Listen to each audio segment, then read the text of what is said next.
Musical instruments often take decades to settle into their final form, and during that time they're quite vulnerable. A fully mature adult instrument requires a whole network to function successfully. Professional players, manufacturers, teachers, repair technicians, composers, publishers, and perhaps most importantly, a rank and file of amateur players whose support allows all those other professions to flourish. Until those things are firmly established, a new instrument is always in danger of falling into neglect and ending up friendless in some sad corner of a musical instrument museum. Voici une voix toute nouvelle, celle du dernier né de l'orchestre, l'instrument d'onde musicale. All of this was especially true for the Ondes Martenot, introduced to the public in 1928 and one of the first ever electronic musical instruments. It has a really complex design with multiple unusual speakers and a volume control mechanism made from some mysterious ingredients rumoured to include gunpowder.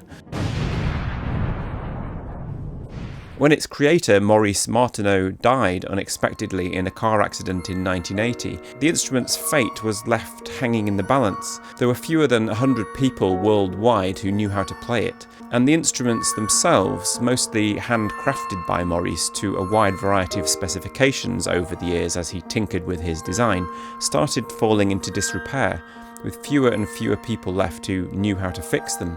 So teachers couldn't find instruments for their students to practice on, and the few schools that had started to teach the instrument were forced to close. Things were looking bleak.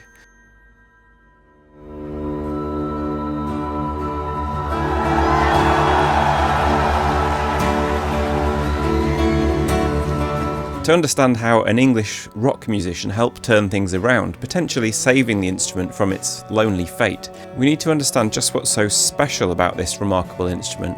And it's not, as you might expect, so much about the sounds it makes, as about the way they're played.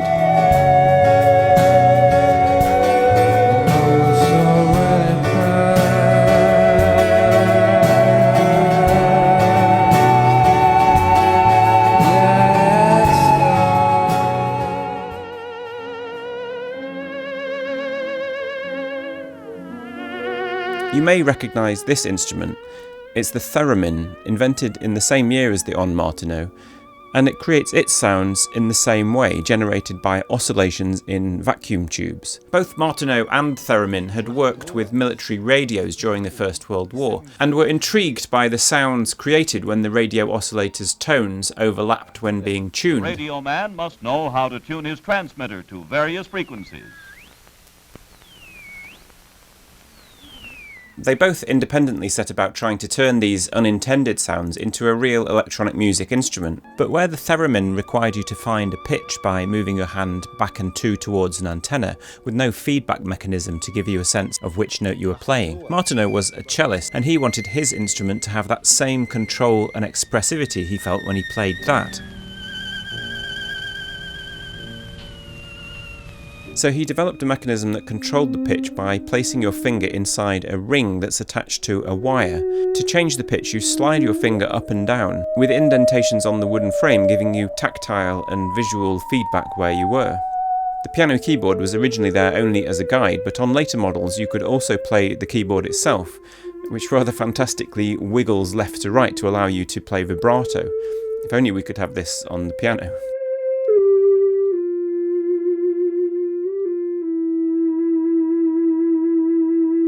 The left hand is in charge of the volume and the attack of notes. It does this using that special button, the one with the mysterious ingredients. And it's renowned for being incredibly sensitive. By pushing it in just a couple of centimetres, the sound moves from the softest of pianissimos to a forte that can match the entire orchestra. What this means is that the Ondes has the subtle pitch control of a fretless stringed instrument like the violin, but combined with the equally subtle breath control of, say, a clarinet or a flute. And this expressivity, this sensitivity, is the thing anyone who falls in love with the instrument talks about. It's not, as you might expect from an electronic instrument, something that feels mechanical and robotic. It feels very personal, very human.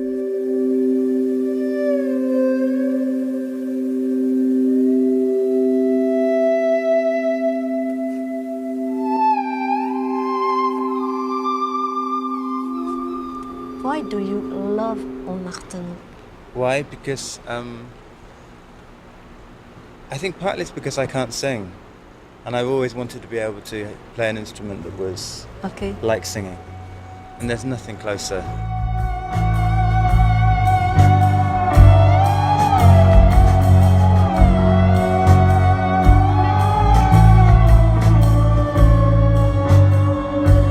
Jonny Greenwood is best known as a member of the band Radiohead, but his musical interests have always stretched far beyond the boundaries of rock music. The piece that first drew the teenage Greenwood to the Ondes Martenot was the same one that gives many of us our first encounter with it, Olivier Messiaen's Turangalila-Symphonie.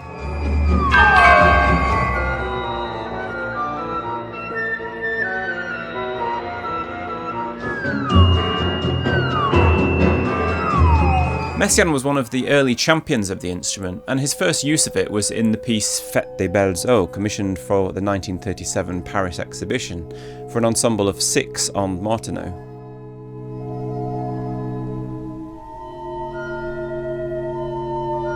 It was very well received, and one part of it was in fact reworked into one of his most famous pieces, the Quartet for the End of Time. But it was Turangalila-Symphonie that brought the instrument to a wider audience. It's a real showcase for the instrument, where it sings serenely or glisses ecstatically.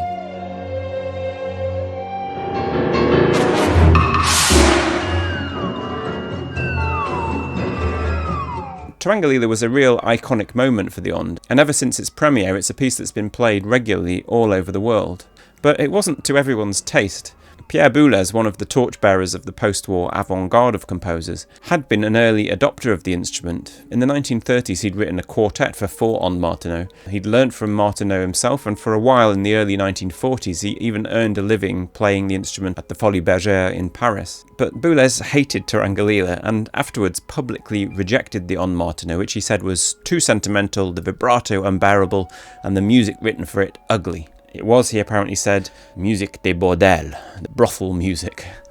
And he was an influential figure. Many other composers followed his lead. People were afraid to touch the instrument because of Messiaen. They wanted to kill the fad in a way, to say, I'm not like Messiaen, so I don't choose the instrument, something like that. But the instrument had some other champions outside of classical music, and particularly in the film scores of Barry Gray, the sound of the Ondes became a staple of sci-fi soundtracks.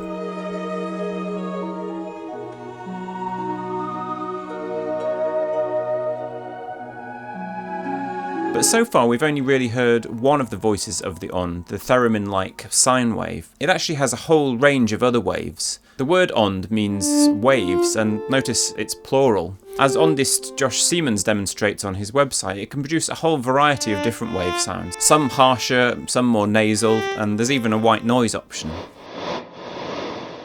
A really distinctive feature is also the speakers. There's a standard loudspeaker, often with a secondary one inside for resonance and reverb, but also 2 much more unusual speakers. The palm, which has a full chromatic scale of strings which resonate as the sound passes through them.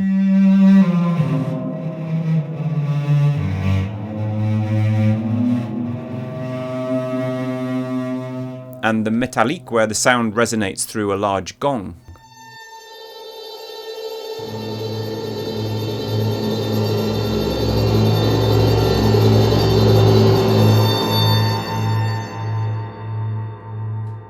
As well as the speakers, there are some microtonal buttons which can be used for interesting effects. And there are other effects that are more of a byproduct of the instrument's design. It's a monophonic instrument, meaning it only sounds 1 note at a time. But by tremoloing between 2 notes, you can produce an effect where 2 pitches alternate extremely rapidly, and it's a unique effect that composers have enjoyed exploiting. So it's some of these more aggressive and often gritty sounds, rather than those sweet swooping ribbon effects, that a generation of new composers became interested in the 1970s, led by the spectral music composer Tristan Murail, himself an Ondes player. By now though, those vacuum tubes were a pretty ancient technology, and Martenot had finally been convinced to create a transistor version of the instrument, which was completed in 1974. He went through 4 versions of it until his untimely death in 1980, but many ondists felt that the tone didn't match the original instrument. After his death, Martenot's son Jean-Louis produced a digital version which had its own problems and only had a limited production. But it was one of these Jean-Louis models that Greenwood finally managed to get his hands on, while Radiohead were in Paris trying to record a follow-up to their successful 1997 album OK Computer. One real one. Have you ever seen these? They're like the digital. Oh no! Ones. What is? Made by Messiaen Martenot's son, I believe. Yes, Jean-Louis. Yeah, Martenot? he made them briefly in the 80s or early 90s. Yes. The Ondes became part of a complete overhaul in Radiohead's sound, which headed in a much more electronic direction. And in fact, it's been used in some form on every Radiohead album since.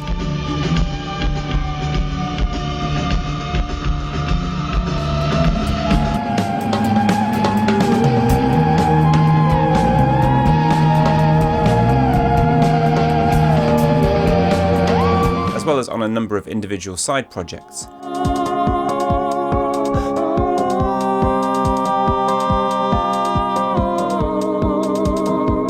It even seeps into other aspects of the music, so those resonant speakers were apparently used to add a murky tone to singer Thom Yorke's voice in You and Who's Army.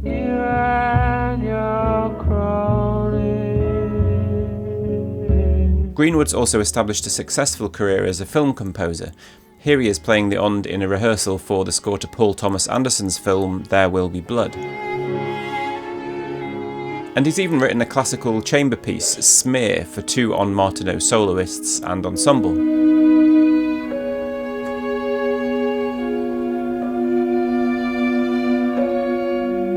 So it's safe to say that Greenwood is a fan of the instrument, and all this high-profile attention has done wonders for the Ondes Martenot's prospects, fostering a far wider interest in the instrument than ever before, and single-handedly kick-starting an industry that's led to new instrument manufacturers developing new Ondes products. And whenever that happens, you can always be sure to find Greenwood right there at the front of the queue. In the early 2000s, frustrated at the difficulty of getting hold of reliable instruments to take on tour, he actually commissioned synthesizer company Analog Systems to create the French Connection, which is a synth controller that has the Ondes ribbon mechanism, although it lacks many of the other key Ondes features. Then in 2011 he was the first to order Dierstein's Ondes Musicale, a modern replica of the 7th model of the original instrument.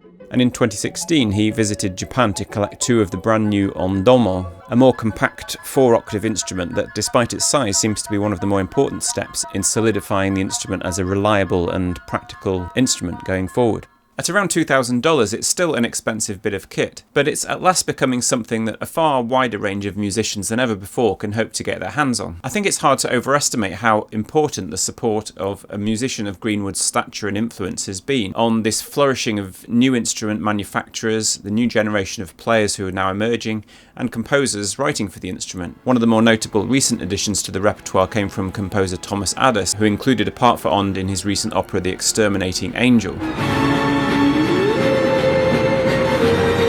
In her doctoral thesis looking at how the network of connections in the Ondes community is developing, which I have to say was really useful researching this video, Dorien Schampaert describes how Greenwood has been unanimously hailed in the community as someone helping the Ondes Martenot tradition to live on. His works, along with his stature as a musician, have affected and created an astounding number of new actors, and in doing so he has contributed significantly to the Ondes Martenot's journey towards stabilisation. So well done to Jonny Greenwood, and I think it's a pretty unique and remarkable achievement he's made. So let me know what you think in the comments. I for one think that Jonny Greenwood deserves full national treasure status.